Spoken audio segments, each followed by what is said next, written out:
In this video, we're going to teach you how to run a roof runoff system to a pop-up emitter inside a French drain. Now right here we have our perforated pipe 8 slot. You can see just how big those inlets are.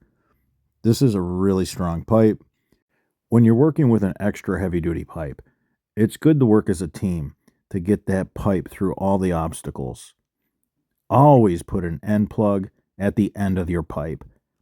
Never just put fabric in the end of the pipe. It's the weakest part of the drain system. You need a really strong end plug so that way the pipe can stand up to all kinds of stress, all kinds of weight. We had two 8-slot, 3.5-inch pipes at the bottom of the trench. We wired them together into one 4-inch main discharge line. Up here in the middle of these two 8-slot perforated pipes, you're going to see a solid pipe that comes to an end. We're going to put a pop-up on that. So people always want to know how to put a pop-up in a French drain. Francisco has a downspout, solid 3.5 right here to a pop-up.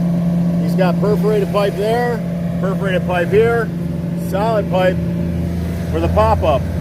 Now after it's done moving water, the little bit of water left in the line, it'll leach right into the stone because there's no tape. Never tape your pop-up on. So this is a pop-up emitter in a French drain.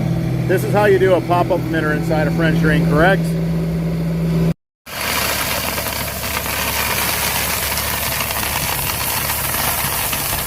Pack smaller stone around your pop-up emitter. You don't want any of these pipes to move. You don't want anything to get out of place.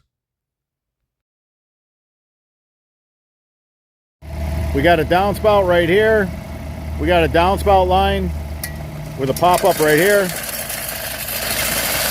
An L-shaped French drain. We have two 8-slots. We take a Y with a 45 so that we connect the two French drain pipes to a main 4-inch discharge line. If you found any of this information helpful, give us a thumbs up. It supports the channel. If you have any questions about this installation, leave them in the comments section. I'm your host, Robert Sherwood, and until that next video,